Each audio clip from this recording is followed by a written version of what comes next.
자, 우리가 예수님의 비유를 연구하고 있는데요. 12번째 열처녀의 비유를 함께 연구하도록 하겠습니다. 다 받으셨죠? 오늘 성경 본문은 마태복음 25장 1절에서 13절까지고요. 실물 교훈의 말씀은 제29장 열처녀 편입니다. 이 열처녀 비유는 너무나도 유명한 비유라서 열처녀 비유 가지고 설교할 때 굉장히 걱정이 많이 됩니다. 왜냐하면 너무나 잘 알고 있고 또 익숙하기 때문에 기대감이 별로 없는 설교가 될 가능성이 있어서 그래요. 그래서 뻔한 설교가 안 되기 위해서 기도를 많이 하고 말씀을 연구했어요. 여러분께서 같이 좀 적어가시면서 따라오시면 좋겠다고 생각이 됩니다. 제가 받은 은혜를 여러분도 같이 받길 바라요. 예수님께서는 이 25장 비유를 말씀하시기 전 24장에서 세상 끝날에 어떤 사건들이 일어날 것인지 말씀하셨잖아요. 재림의 징조의 장으로 구분되고 있는 24장에서 그 다음에 그 마지막 때에 어떻게 살아야 하는지에 대해서 한 구절로 요약하셨어요. 그것이 24장 42절입니다. 그러므로 어떻게 해요? 깨어 있으라. 어느 날에 너희 주가 임할는지 너희가 알지 못함이니라. 깨어 있으라. 이렇게 말씀하시고 재림전 준비로서 깨어있는 것이 어떤 의미가 있는 것인지 설명하기 위해서 6개의 비유를 드십니다. 그 이후에 그 중에 하나가 이 열처녀의 비유예요. 그 6개의 비유는 여러분에게 적어드린 대로 마가복음에 하나가 있습니다. 문지기의 비유. 그 다음에는 마태복음에 5개가 있어요. 집주인의 비유, 충성스러운 종과 불충성한 종의 비유, 열처녀의 비유, 달란트의 비유, 양과 염소의 비유, 이런 것들이에요. 예수님께서 열처녀의 비유를 말씀하실 때 이때는 화요일 늦은 오후입니다. 마가복음 13장 3절 말씀에 의하면 예수님은 이때 적어도 4명의 제자들과 함께 하셨어요. 베드로, 안드레, 야고보, 요한. 그 이상도 있을 수 있지만 기록은 안 돼 있어요. 최소한 이 4명과 함께 기드론 계곡 위에 우뚝 솟은 감람산 서쪽 비탈에 계셨어요. 거기서는 예루살렘 성전과 그 도성이 다 내려다 보이는 곳입니다. 그때 해가 서산해지고 땅거미가 짙게 드리울 그때 예수님이 비유를 말씀하셨는데 늘 그렇듯 그 내려다 보이는 한 집에서 어떤 잔치가 벌어지는 광경이 눈에 띄었습니다. 그래서 불을 환하게 밝히고 있었고 모습을 보니까 그 집 앞에 한 무리가 서성거리고 있었어요. 보니까 혼인 행렬을 기다리고 있는 것 같아요. 이때 예수님께서 이 열처녀의 비유를 말씀하신 것입니다. 이제 본문의 내용과 분석을 좀 해보도록 하겠습니다. 먼저 우리 성경 말씀을 다 같이 읽도록 하겠습니다. 어떤 내용의 비유인지 25장 1절부터 13절까지 말씀을 읽도록 하겠습니다. 그때 천국은 마치 등을 들고 신랑을 맞으러 나간 열처녀와 같다 하리니 그 중에 5은 미련하고 5은 슬기 있는 자라. 미련한 자들은 등을 가지되 기름을 가지지 아니하고 슬기 있는 자들은 그릇에 기름을 담아 등과 함께 가져갔더니 신랑이 더디옴으로 다 졸며 잘세. 밤중에 소리가 나되 보라 신랑이로다 맞으러 나오라 하매 이에 그 처녀들이 다 일어나 등을 준비할세. 미련한 자들이 슬기 있는 자들에게 이르되 우리 등불이 꺼져가니 너희 기름을 좀 나눠달라 하거늘 슬기 있는 자들이 대답하여 이르되 우리와 너희가 쓰기에 다 부족할까 하노니 차라리 파는 자들에게 가서 너희 쓸 것을 사라 하니 그들이 살아간 사이에 신랑이 오므로 준비하였던 자들은 함께 혼인잔치에 들어가고 문은 닫힌지라. 그 후에 남은 처녀들이 와서 이르되 주여 주여 우리에게 열어주소서. 대답하여 이르되 진실로 너희에게 이르노니 내가 너희를 알지 못하노라 하였느니라. 그런즉 깨어있으라. 너희는 그날과 그때를 알지 못하느니라. 아멘. 천국은 마치 등을 들고 신랑을 맞으러 나간 열 처녀와 같다. 그 중에 5은 미련하고 5은 슬기 있는 자다. 저는 사실 고등학교 시절에 이 말씀을 읽을 때 10명의 신부인 줄 알았어요. 10명의 신부. 그래서 이런 의문을 가졌었죠. 신랑은 1명인데 신부가 10명이면 일부 다처제인가? 합동 결혼식을 하는 것인가? 이렇게 생각했었어요. 그런데 자세히 읽어보니까 이 처녀들은 신부가 아니에요. 이들은 신부의 친구들이에요. 마치 오늘날 신부의 결혼을 축하하면서 신부를 빛나게 해주는 들러리들을 말하는 거예요. 성경에서 신부는 누굽니까? 일반적으로 이 신자들의 공동체, 전체로서의 천국 공동체인 교회를 가리키는 거예요. 자, 이 10명의 처녀는 신랑이 혼인잔치에 신부를 데려가기 위해서 신부집으로 오는 시간에 그 행렬을 맞이하려고 또 축하하려고 기다리고 있었습니다. 이 이스라엘 유대 나라의 그 결혼 풍습이 그래요. 신부를 데리고 신부집에 데리고 자기 집으로 갑니다. 흔히 아버지 집이기도 하고 자기 집이기도 하는 그쪽 가서 잔치를 여러 날 보내요. 그게 이제 풍습입니다. 그런데 예수님은 이 10명의 처녀를 2 그룹으로 구분하셨어요. 5은 슬기롭고 5은 미련하다 이렇게 말씀하셨어요. 한 그룹은 어떻게 했기에 슬기로웠는지, 또 다른 그룹은 어떻게 했기에 미련했는지는 그들의 행동이 그걸 증명하고 있어요.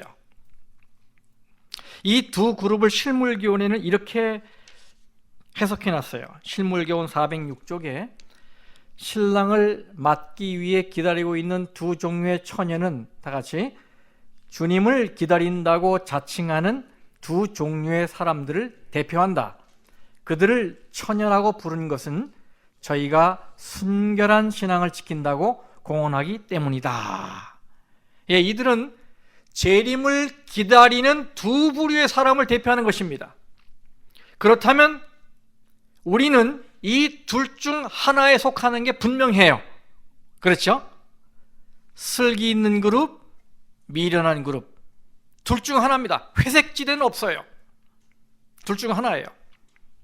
그러면 나는 어디에 속해야 할까? 이걸 알기 위해서 이 그룹의 특징들을 좀 살펴보도록 하겠습니다. 먼저는 이 2 그룹이 서로 공통점이 많은 걸 보게 돼요. 자, 보세요 여러분. 둘 다 신랑을 맞으러 나갔어요. 둘 다 등을 가지고 있었어요. 2 그룹 다 어떻게 해요? 등에 기름을 가지고 있었어요. 둘 다 심지에 불이 붙어 있었어요. 둘 다 신랑을 기다렸습니다. 둘 다 신랑이 오기 전에는 깨어 있었어요. 둘 다 신랑을 기다리다 졸았어요. 둘 다 신랑이 왔다는 소리를 들었습니다. 여러분, 이렇게 구분을 여러분 해보셨는지는 모르겠어요. 근데 저는 보니까 이렇게 구분이 되더라고요. 사실 우리는 이런 말씀을 기대하게 되지요. 미련한 처녀는 기다리다 지쳐 졸았고, 슬기로운 처녀는 눈을 부릅뜨고 졸음을 쫓아내면서 기다렸느니라. 이러면 좀 이해가 돼요. 그렇죠? 만일에 말씀이 그렇게 돼 있다면 제가 이 자리에서 설교를 어떻게 해야 되겠습니까? 여러분, 설교 시간엔 절대로 졸면 안 됩니다. 이렇게 설교를 해야 돼요. 졸면 안 되는 거예요. 그런데 시작과 함께 졸려고 자세를 잡는 분들이 있을 때 어떻게 해야 됩니까? 예, 그냥 놔둬야지 어떡합니까? 그죠? 피곤해서 그런데 어떻게 해요? 아버지 집이 편안해서 잠깐 눈을 붙이겠다는데.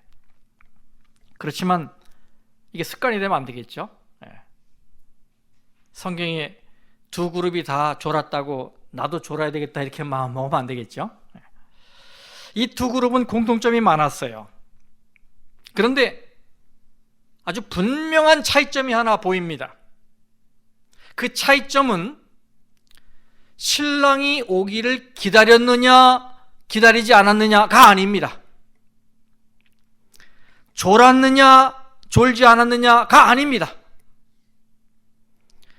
등에 기름이 있었느냐 없었느냐도 아닙니다. 그렇죠? 분명해요. 그러면 이 두 그룹의 차이가 뭡니까? 여분의 기름이 있었느냐 없었느냐예요.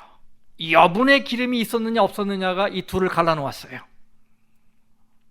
물론 신랑이 예상했던 시간에 왔다면 아무 문제가 없었을 것입니다. 하지만 세상 일이 어디 그렇습니까? 내 마음대로 안 되잖아요. 우리는 그래서 늘 이런저런 상황을 대비해야 돼요. 열처녀 모두 신랑이 일찍 오길 기다렸는데 신랑이 더디 왔습니다. 여기 25장 5절에 신랑이 더디 오므로 다 졸며 잤다고 말하고 있어요. 여러분 보세요. 근데 이 전장에 24장에 보면 24장 48절에 어느 악한 종이 주인이 더디 올 거라고 생각하고 방탕한 생활을 살다가 주인으로부터 벌을 받는 이야기가 나와요. 다시 말하면 주인이 늦게 올 거로 생각을 했어요. 그런데 어떻게 했어요? 예상보다 빨리 와서 다 들통이 났기 때문에 벌을 받은 이야기예요. 이렇게 성경은 예수님이 더디 오신다고도 했고 빨리 오신다고도 했어요. 예상했던 것보다 늦게 오시기도 하고 예상했던 것보다 빨리 오시기도 해요. 무슨 얘기입니까? 무슨 얘기예요? 예상치 못할 때 오시겠다는 거예요. 예상치 못할 때. 생각지 않은 때에 오시겠다는 거예요. 이건 이런 얘기예요. 첫째, 우리 주위에는 자기 나름대로 시간을 정해놓고 오늘 당장 혹은 내일 당장 세상에 종말이 올 것처럼 서두르는 사람들이 있습니다. 그런데 그런 사람들에게 예수님은 그들이 임의로 정해놓은 시간보다는 더디 오실 것이다, 늦게 오실 것이다 이 말이에요.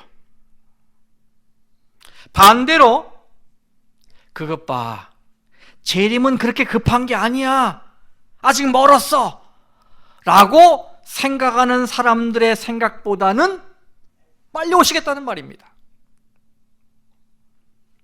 그래서 마태복음 24장 44절에 이러므로 너희도 준비하고 있으라, 생각하지 않은 때에 인자가 오리라 이렇게 말씀하신 거예요. 여기서 우리는 이 재림신학의 중요한 면들을 배우게 돼요. 재림신학의 재림과 관련해서 세 가지 사상이 있습니다. 첫 번째는 임박성, 두 번째는 지체성, 세 번째는 적시성이에요. 성경에는 속히 오리라 라고 말씀하셨어요. 이거는 뭐예요? 예수님의 재림이 임박했다, 임박성이에요. 그런데 어느 말씀 보니까 신랑이 더디 오므로 라고 말하고 있어요. 무슨 말이에요? 지체하겠다, 지체성이에요. 재림의 지체성이에요. 그런데 또 어떤 말씀에 보면 때가 참에, 무슨 얘기입니까? on time, timely, 적시성이에요. 바로 그때. 이걸 잊지 말아야 돼요. 이게 교리로 주신 말씀이라기보다는 신앙적으로 이런 사람에게 이렇게 적용해서 깨우치고 또 이런 사람에게 이렇게 적용해서 깨우치는 차원에서 성경이 기록된 거예요. 이게 서로 모순이 아니라 대립하는 게 아니라 상당히 포괄적이고 다양하다는 의미예요. 모두를 포용하는, 탄력적이란 말이죠. 그래서 생각지 않은 때 인자고리라 라는 말씀을 주신 거예요. 언제나 준비하고 있으라. 그러므로 어떻게 해야 돼요? 바로 이 말씀이 열처녀 비유의 결론이에요. 25장 13절 뭐라고 그랬어요? 아까도 말씀드렸지만 이게 마지막 절이잖아요. 그런즉 깨어있으라, 깨어있으라. 너희는 그 날과 그 때를 알지 못하느니라, 이렇게 말씀하시는 거예요. 주님이 재림하실 날과 시간은 알 수 없기 때문에 늘 깨어 준비하라는 말이에요. 근데 열처녀의 비유를 말씀하시고서 깨어있으라라고 하셨어요. 좀 어폐가 있지 않아요? 다 졸았는데, 그죠? 조는 것을 인정하는 분위기인데, 그래서 이 깨어있으라, 열처녀의 비유의 결론으로서 깨어있으라는 말의 의미는 결코 졸아서는 안 된다라는 말이기보다는 여분의 기름을 준비해야 된다라는 의미로 받아들여야 하는 것이에요. 여분의 기름을 준비해야 한다. 그게 깨어있다는 의미다, 이거예요. 슬기로운 처녀들은 졸긴 졸았지만 해야 할 일은 해놓고 졸았어요. 그런데 미련한 처녀들은 졸기만 했어요. 그죠? 피곤하고 지치면 졸리는 거 당연하지 않습니까? 하지만 아직 준비할 것이 남아있는데도 불구하고 졸다가 거절당한 이 처녀들의 행위는 그 누가 미련하다 하지 않겠습니까? 정말 미련한 행위죠. 옷도 잘 입고 얼굴도 단장하고 머리도 단장을 아주 곱게 하고 등불까지 준비했지만 여분의 기름을 준비하지 못한 것이 천추의 한이 된 것이에요. 이제. 그럼 여러분 구체적으로 들어가서 열처녀가 모두 등을 들고 있었다고 했는데 이 등은 뭡니까? 램프. 이게 뭐예요? 예, 하나님의 말씀입니다. 시편 119장 105절 말씀 다 같이 읽어봅시다. 시작. 주의 말씀은 내 발의 등이요 내 길의 빛이니이다 말씀하셨어요. 여러분 보세요. 열처녀 모두 등을 가졌다는 말은 해석을 하면 모두 뭘 가지고 있었다는 얘기예요? 성경책을 가지고 있었다는 얘기입니다. 교회 다니는 사람이면 다 성경책을 가지고 있죠. 이런 성경 아니라도 셀폰에 성경 앱이 깔려 있으면 그거로 보면 되잖아요. 그죠? 다 성경을 가지고 있어요. 그런데 성경을 가지고 있는 것만이 능사가 아니다라는 거죠. 그렇죠? 그건 다 가지고 있었으니까. 이거 갖고 다닌다고 교인은 아니라는 얘기예요. 이거 갖고 다닌다고 구원받는 건 아니라는 얘기예요. 플러스 뭐가 있어야 돼. 우리가 그걸 연구하는 거예요. 미련한 처녀들은 등을 가졌지만 기름이 부족했잖아요. 그럼 여러분 기름은 뭘 상징한다고요? 예, 이건 더할 나위 없이 성령을 상징하는 것입니다. 성령. 고린도후서 1장 21절 22절에 말씀하셨죠? 제가 말을 좀 생략해 놨는데 우리에게 기름을 부으신 이는 하나님이시니 그가 또한 뭐예요? 우리 마음에 성령을 주셨느니라. 기름과 성령을 대꾸법으로 썼어요. 누가복음 4장 18절에 주의 성령이 내게 임하셨으니 이는 가난한 자에게 복음을 전하게 하시려고 내게 기름을 부으시고 이렇게 말씀하셨어요. 이 성령이 임하는 것과 기름을 붓는 것이 같은 것으로 묘사가 되어 있어요. 예, 기름은 성령을 상징합니다.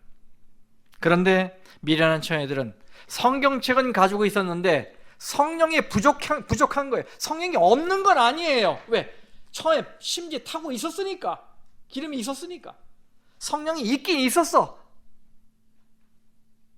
근데 뭐의 차이였어요? 여분의 기름. 충분한 성령. 이거 잊어서는 안 돼요. 그럼 여러분 왜 그들은 그토록 필수적인 기름 준비에 실패한 것일까요? 왜? 10절에 보니까 그들이 기름을 사러 간 사이에 라고 말하고 있어요. 기름을 사러 간 사이에. 이 말씀은 무슨 말이냐면 이 미련한 처녀들은 기름 파는 곳이 어딘지 알았다는 말이에요. 그리고 기름 살 돈이 있었다는 얘기입니다. 그렇죠? 기름을 사러 갔으니까. 그러면 무엇이 문제였어요? 그들은 자기들의 의지로 게을렀고 태만한 거예요.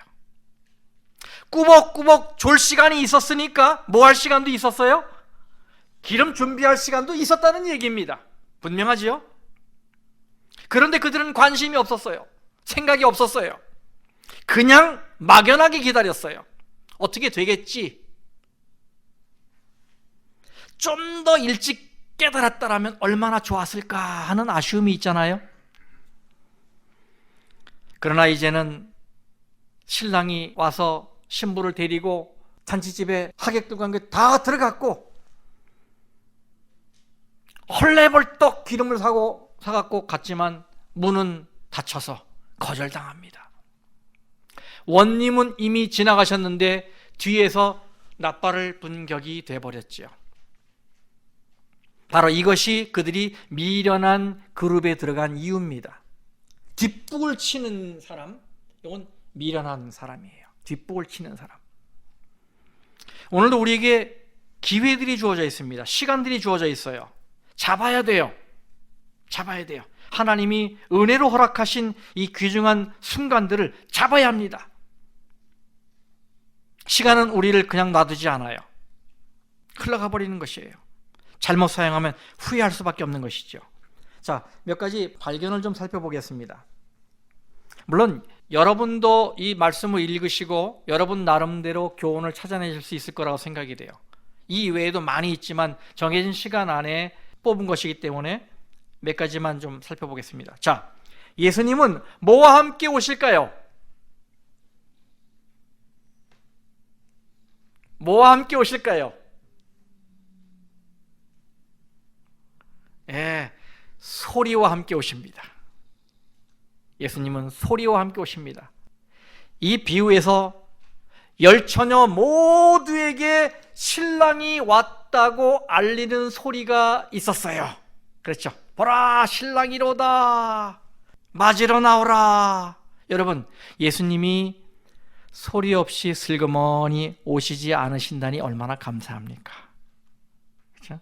슬그머니 오셔서 몇 사람 쓱 구원해 가시면 얼마나 우리가 섭섭해요. 안타까워요. 예수님은 큰 소리와 함께 오셔요. 모든 사람이 다 듣고 깨달을 수 있도록 큰 소리를 주십니다. 큰 소리로 오시는 예수님은 오늘 이 순간에 우리에게 오실 때도 소리를 주십니다. 오늘도 감사하게도 우리를 소리로 깨우십니다. 요한계시록 3장 20절에 볼지어다 내가 문 밖에 서서 두드리노니 누구든지 어떻게 해요? 내 음성을 듣고 문을 열면 내가 그에게로 들어가 그와 더불어 먹고 그는 나와 더불어 먹으리라. 성도 여러분, 오늘 이 시간에 여러분을 사랑하셔서 여러분에게 속삭이시는 예수님의 음성을 들으시길 바라요. 아, 저 얘기는 나를 향한 말이야. 나를 사랑하시기 때문에 주신 말씀이야. 이렇게 주님의 음성을 들으시길 바라요. 여러분을 향해 다가오시는 그 예수님이 주시는 음성. 그래서 여러분의 신앙을 바로 세우는 시간이 되면 얼마나 좋겠습니까? 그렇죠? 두 번째, 성령은 뭐뭐 쓸 수 없다. 다 여러분 제대로 말씀하셨어요. 저는 빌려 쓸 수 없다 이렇게 생각을 했어요. 성령은 빌려 쓸 수 없다. 어떻게 얘기했어요? 미련한 자들이 슬기는 자들이 이르되 우리 등불이 꺼져가니. 등불이 있긴 있었어요. 심지에 불이 붙어 있었어요. 너희 기름을 좀 나눠달라 하거늘 슬기 있는 자들이 대답하여 이르되 우리와 너희가 쓰기에 다 부족할까 하노니 차라리 파는 자들이 가서 너희 쓸 것을 사라. 어떤 분들은 이 장면에서 불만을 터뜨립니다. 어떤 불만이냐? 왜 슬기로운 처녀들이 미련한 처녀들에게 기름을 나눠주지 않았느냐 이거예요. 너무 이기적이다. 너무 이기적이다. 어떻게 이웃을 사랑해야 한다고 하면서 말과 행동이 이렇게 다를 수가 있느냐. 그래서 하잖아요. 그런데 이런 질문이 가능하긴 하지만 사실은 이거는 이 비유가 말하려고 하는 주제에서 벗어난 거예요. 예수님은 이 비유의 내용을 일일이 해석하지 않으셨습니다. 모든 세세한 부분까지 해석하지 않으셨어요. 이 비유로 인간의 도덕적인 어떤 선행을 강조하려 하신 것도 아닙니다. 그러므로 예수님이 다루지 않으신 주제 이외의 부분에 대해서 자세하게 의미를 부여하려는 것은 이 비유의 본질을 놓치는 일이에요. 당시 유대인의 결혼 관습으로는 잔치에 초청받은 사람들은 자기 등을 준비해야 했어요. 자기 등을 들고 오는 사람들은 초청받은 사람들이에요. 그래서 등을 들고 있지 않고 불빛이 없는 사람들은 불청객으로 혹은 다른 나쁜 사람으로 오인받았어요. 그렇기 때문에 슬기로운 처녀들이 왜 이 기름을 나누지 않았느냐 뭐 이런데 너무 큰 의미를 부여하지 마세요, 여러분. 도덕을 가르치려고 하는 게 아니니까 이것은요.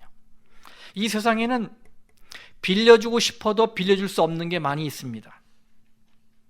돈은 빌려줄 수 있어요. 그런데 젊음은 빌려줄 수 없어요. 침대는 빌려줄 수 있어요. 안방까지 내줄 수 있어요. 그런데 잠은 빌려줄 수 없어요. 그렇죠? 성령도 마찬가지고 구원도 마찬가지입니다. 그래서 이 시카고의 무디 신학교 학장인 조지 스위딩 박사가 이런 말을 했어요. 다 같이, 하나님에게는 자녀만 있지 손자는 없다. 무슨 말입니까? 여러분, 내가 하나님께 하나님 아버지라고 기도하면 제 아들은 하나님께 뭐라고 해야 돼요?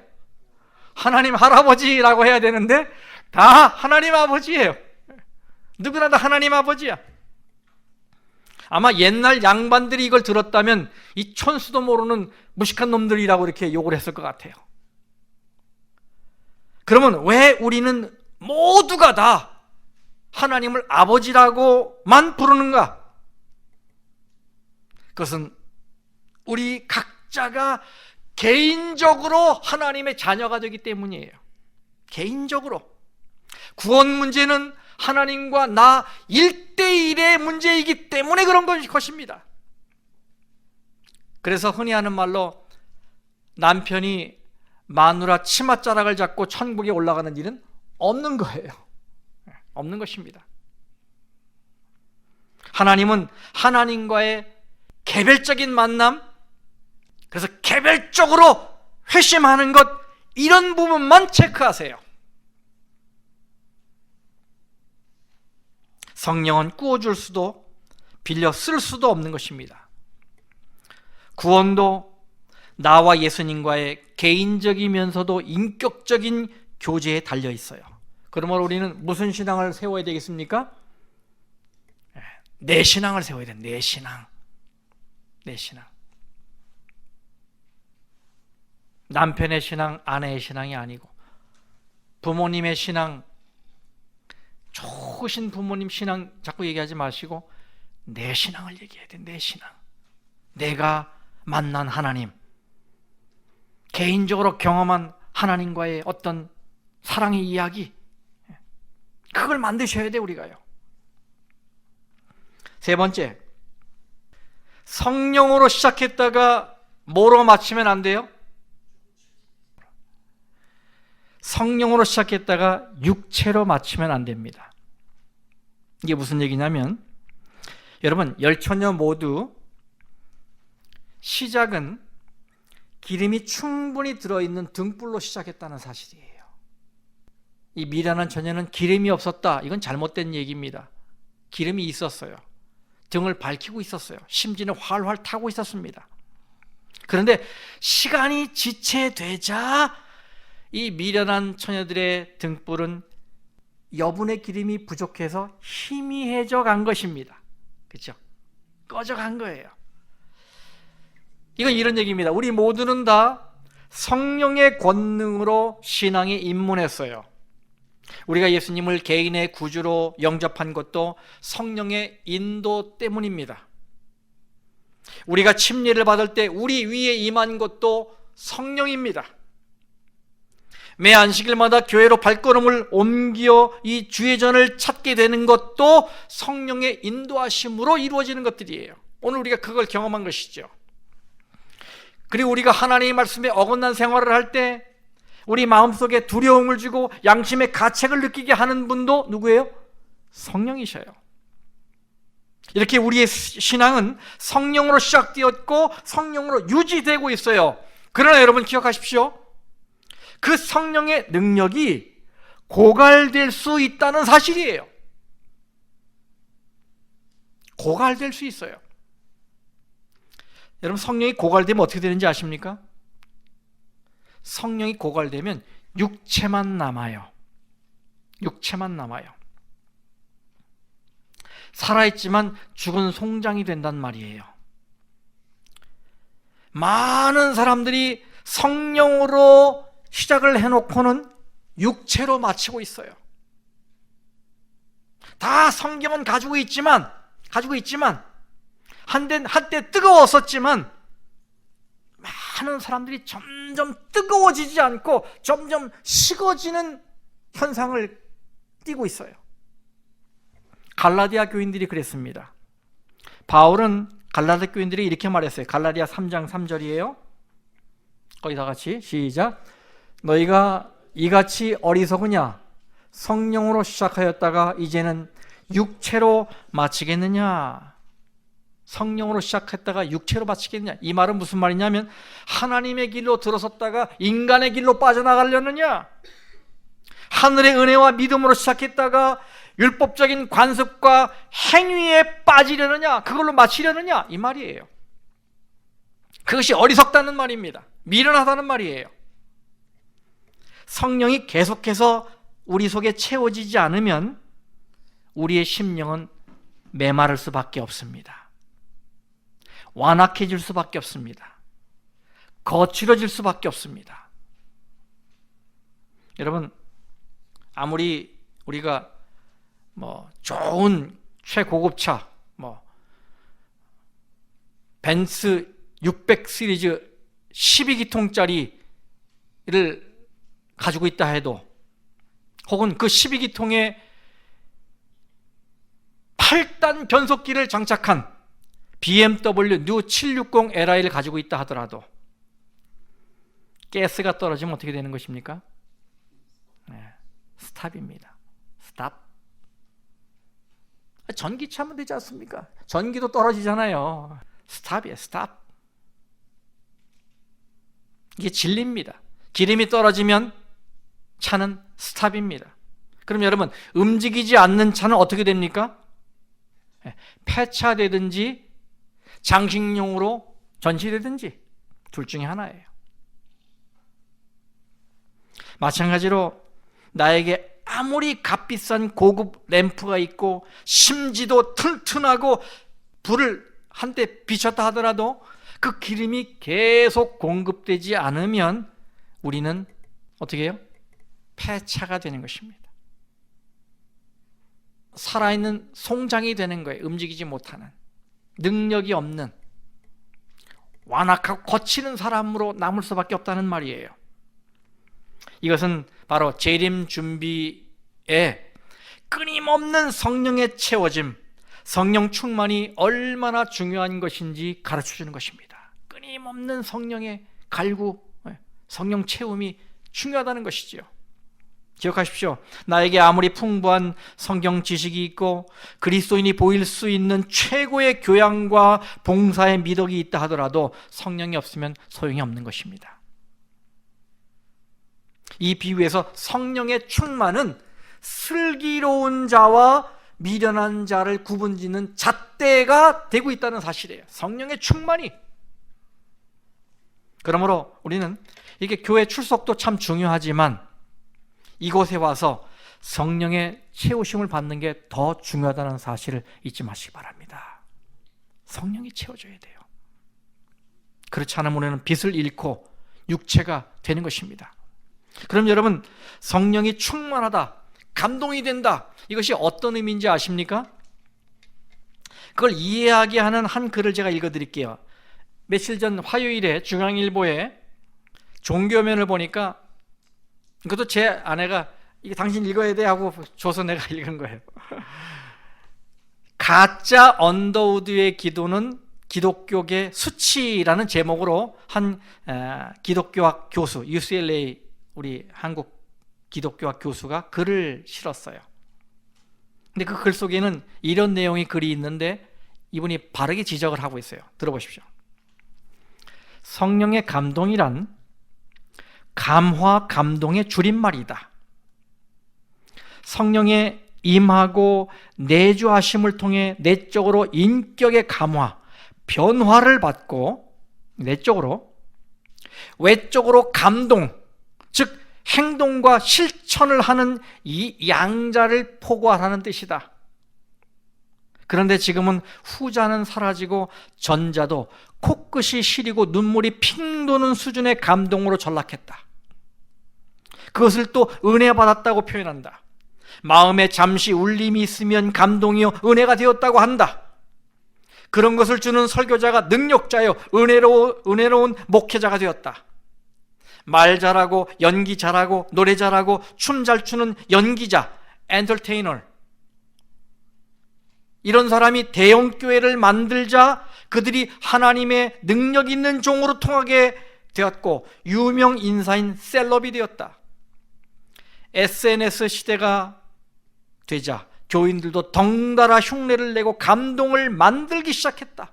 지난 10년 동안 온갖 가짜 감동과 가짜 은혜가 한국교회에 넘치게 되었고 그 대표적인 것이 언더우드의 기도라고 불리는 것들이다. 언더우드의 기도라고 하면서 인용하고 책에 싣고 또 나누고 이러는데 그게 언더우드의 기도가 아니랍니다 원래. 근데 한 사람이 잘못 딱 했더니 그걸 계속 카피 앤 페이스트, 카피해 갖고 이렇게 퍼졌다는 거예요.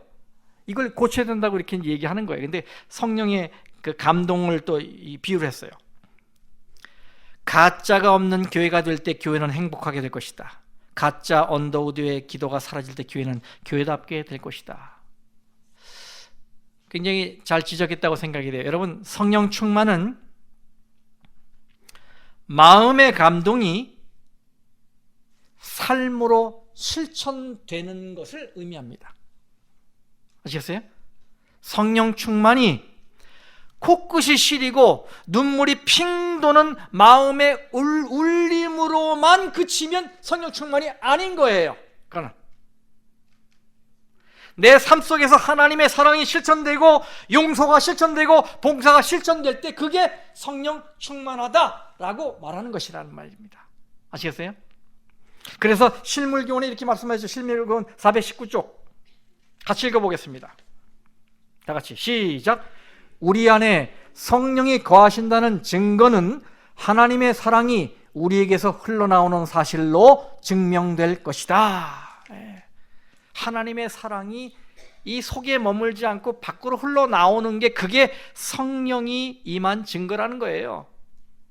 혹시 여러분이 요즘에 예전에는 그런 마음이 없었는데 불쌍한 사람들을 보면 왠지 도와줄 마음이 생겨서 내 것을 좀 갖다 주고 막 이렇게 하고 있다면 성령 받은 증거예요, 그게. 혹 예전에는 안 그랬는데 요즘에는 나에게 큰 실수를 저지른 사람들, 그런 사람들을 너그럽게 받아주는 관대함이 생겼고 내 마음을 아프게 하고 힘들게 하는 사람조차 용서하는 일을 내가 하고 있다면 성령 받은 증거입니다. 혹 요즘에 예배 시간만 되면 교회 자꾸 가고 싶고 교인들을 위해 봉사하고 싶고 그들을 사랑하고 싶은 마음이 자꾸 일어난다면 그 속에 성령이 거하신다는 증거예요. 저는 이런 마음이 오늘 여러분들 속에서 불일듯 일어나기를 간절히 바랍니다. 오늘 우리가 육체로 마치지 않으려면 끊임없는 성령의 채우심이 필요해요. 부디 인생의 마지막 순간까지 성령을 붙잡고 성령의 인도에 순종하시고 성령과 교통하는 슬기로운 성도들 되시기를 간절히 바랍니다. 마지막 네 번째입니다. 문은 어떻게 닫힌다? 곧 닫힌다. 뭐 꼭 그렇게 안 쓰셔도 상관은 없습니다. 그렇지만 제가 생각한 답이 문은 어떻게 해요? 곧 닫힌다. 미련한 다섯 처녀들이 참 안타깝게 헐레벌떡 기름을 사갖고 땀 뻘뻘 흘리면서 왔는데 문이 닫혔어요. 얼마나 아쉬워요. 이게 오늘 본문에서 마지막으로 주어진 경고의 말씀이에요. 신랑이 오므로 준비하였던 자들은 10절입니다. 함께 혼인잔치에 들어가고 문은 닫힌지라. 이것은 우리의 미래에 문이 닫히는 일이 있겠다는 경고입니다. 아직은 열려 있어요. 중요합니까? 중요하죠. 소중합니까? 소중하죠. 이 시간들이 얼마나 소중합니까? 아직 열려있는 이 시간들이. 문이 닫히기 전에, 인생의 마지막이 오기 전에, 아직은 건강하고 아직은 눈이 밝고 아직은 총명이 흐려지지 않은 이때에 재림을 준비하고 성령을 받아서 신앙을 굳게 세우는 일을 해야 할 것입니다. 후회하지 않으려면. 어느 순간에는 문이 닫히고 모든 기회가 거두어질 것입니다. 문이 닫힌 이후에는 아무리 애타게 부르짖어도 소용없게 될 것입니다. 그러므로 지금이라는 이 순간의 시간이 얼마나 귀한지요. 바로 지금 깨어서 준비하고, 지금 성령을 구하고, 성령의 채우심을 받고, 성령 충만한 삶을 살아야 할 것입니다. 그래서 주님이 생각지 않은 때에 오시겠지만 언제 오시더라도 그분을 기쁨으로 맞이할 수 있는 은혜가 여러분 모두에게 있게 되기를 간절히 바라겠습니다. 기도하겠습니다. 하나님 아버지, 신랑을 기다리는 신부의 설렘이 우리에게 있게 해 주시옵소서. 슬기로운 처녀들처럼 여분의 기름을 가지고 신랑을 맞이할 준비를 갖추는 저희가 될 수 있게 축복해 주시옵소서. 우리 주변의 사인들을 바라볼 때 주님 오실 날이 속히 임박했음을 느끼게 됩니다. 아버지, 우리가 영적인 눈을 떠서 주님이 오고 계심을 바라보게 하시고 아멘 주 예수여 어서 오십시오라고 환희에 찬 고백을 할 수 있게 인도하여 주시옵소서. 언제 오시더라도 분명 예기치 않게 오시겠지만 언제 오시더라도 후회하지 않는, 닫힌 문을 밖에서 보지 않는 축복의 사람들 되게 해 주시옵소서. 주의 오심이 우리 인생 나그네 길에 최고의 소망이 되게 해 주시옵소서. 그 자리에 슬기로운 처녀로 설 수 있는 우리 모든 로즈미드 가족들 되도록 축복해 주시기를 예수님의 이름으로